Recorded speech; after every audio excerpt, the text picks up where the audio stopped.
Good afternoon, and thank you all for joining us. Overnight, around 1 o'clock a.m., a shooting incident occurred at an establishment in the East End, with 9 confirmed victims. These victims have been treated at 2 area hospitals, and at present, there are no fatalities.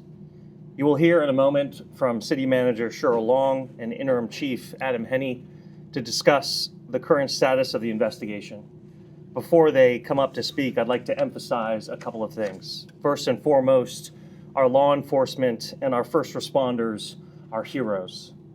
That is true for the officers who are on site as off-duty detail, for those who responded to the scene to ensure the safety of everyone nearby, for those who are working nonstop overnight through the morning up until right now to deliver justice, as well as all the medical staff who worked to save lives. Second, this is a dark moment for our community. It's horrific. It's unconscionable. And I understand the fear and the trauma that so many in our community are experiencing right now. We're talking about a large, open crowd expecting to enjoy their night peacefully. And instead, an unimaginable tragedy occurs due to senseless gun violence. This is not and cannot be acceptable. Our police and our partners have a job to do as the investigation continues.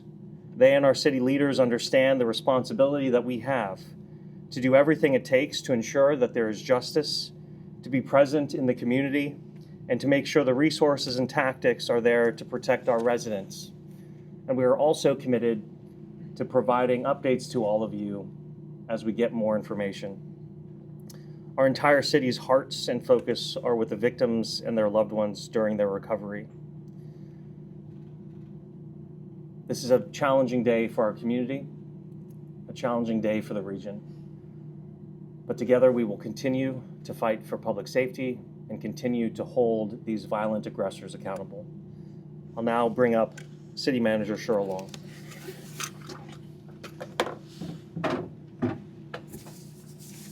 Good afternoon. Like all of us, I'm heartbroken to witness such a senseless act of violence. But unfortunately, I am not shocked. So many of us in America are in a similar state of unease, not wondering if a shooting like this will occur, but when. The stress, the exhaustion, the confusion, they are constant. That moment when your heart drops because it's happening again is something we're all terrifyingly used to by now. I can only thank God that no one was killed. Our Cincinnati police officers, fire and EMS, and all other first responders who rushed to the scene are heroes of the highest order. Time and time again, they run towards chaotic and dangerous situations like this to protect us. Their work saved lives last night in its ultimate act of public service. Thank you, Interim Chief Henney, Chief Frank McKinley, and thank you to every single CPD officer and fire staff who jumped into, without hesitation, into this unthinkable case. Our officers are working at top speed to understand the facts, interview witnesses and victims, and piece together the crucial elements of this investigation.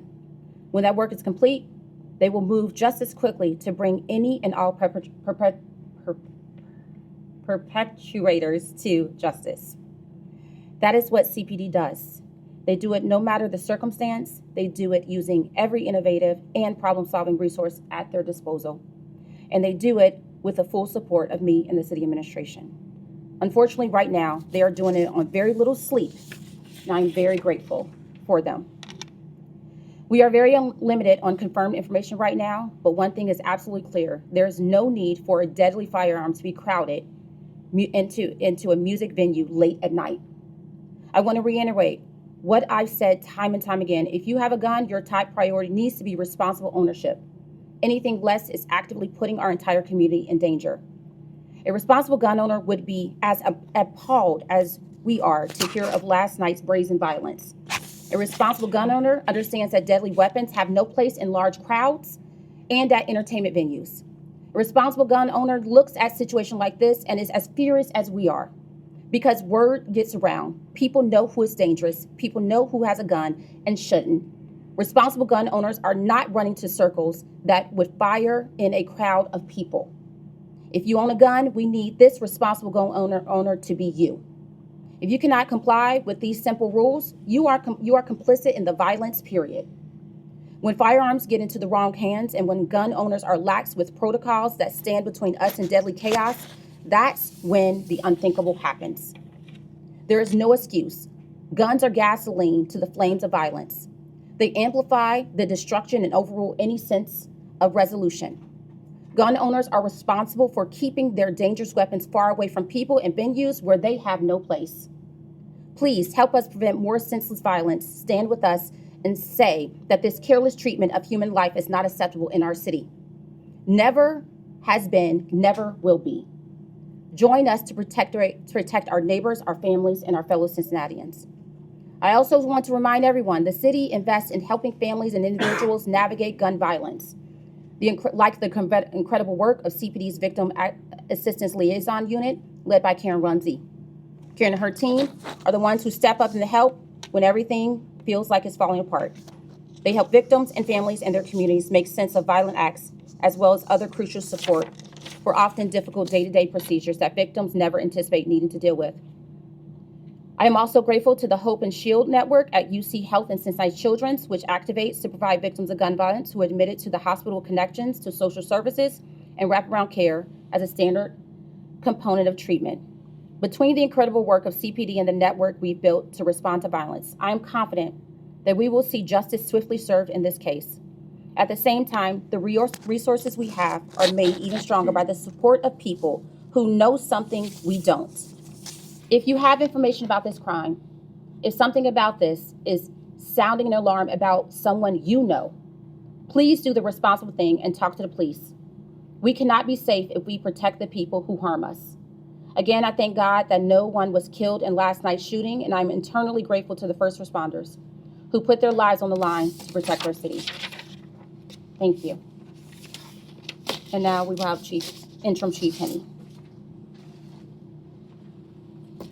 Good afternoon, everyone. Like the mayor and the city manager said, first off, I am so thankful that no one lost their lives during this horrific event early this morning.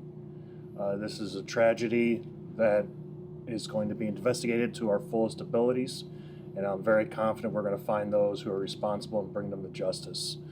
Secondly, once again, for those officers and those firefighters that responded to this incident, I need you to think about, one moment there you are doing your job and you're having an event that is extremely peaceful, just like all the other events that happen in our city that are extremely peaceful.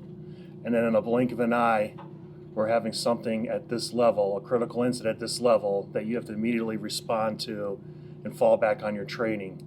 And it just shows you how great our first responders are in this city, police and fire, our medics, everyone that's involved in this, because immediately all of these resources, all of our training take effect, and we're there, and I'm confident it's because of their rapid response and their dedication to duty that no one lost their life this morning.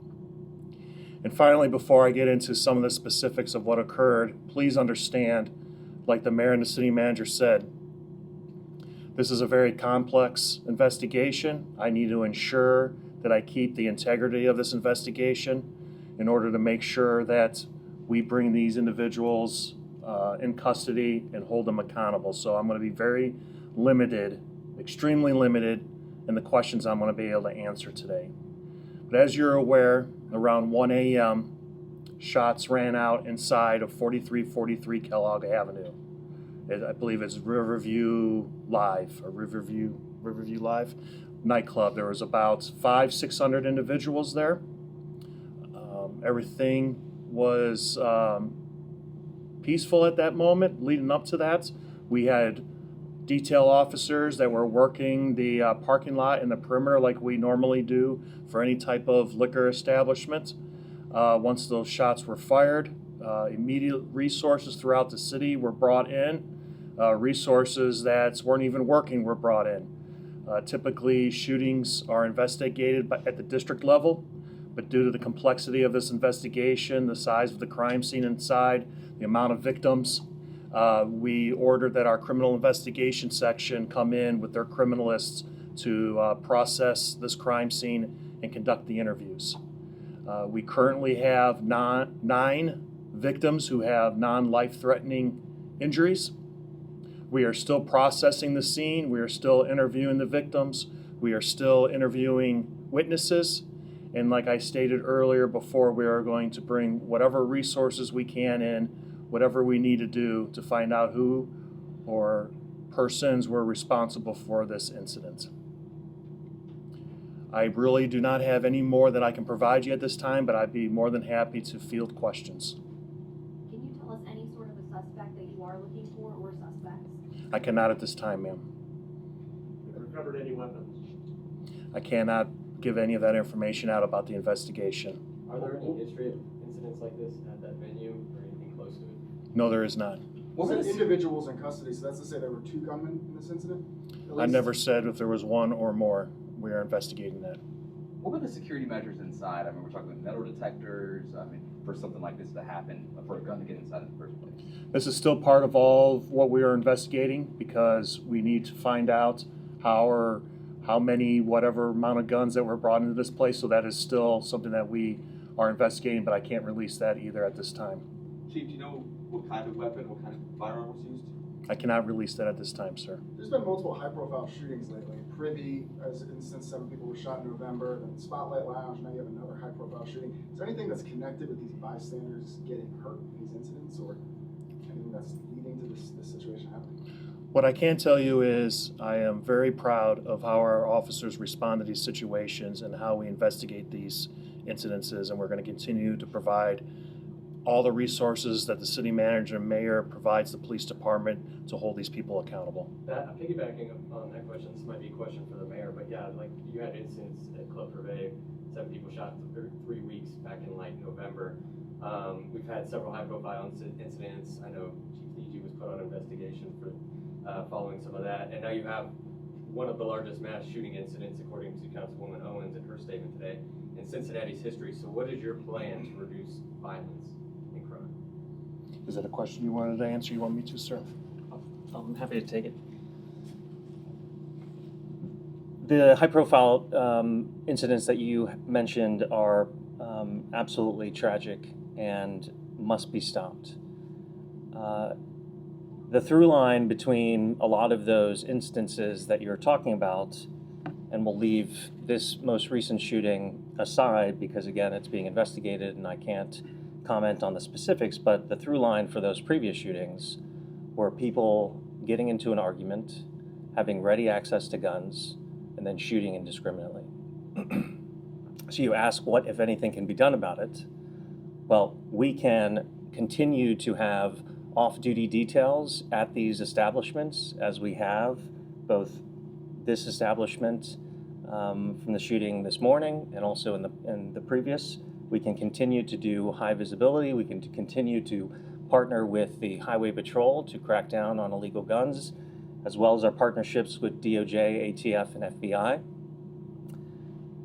But if people have easy access to guns across the board, and if they get into arguments, and instead of dealing with those arguments in ways short of mortal death, it's very, very difficult to stop that from happening.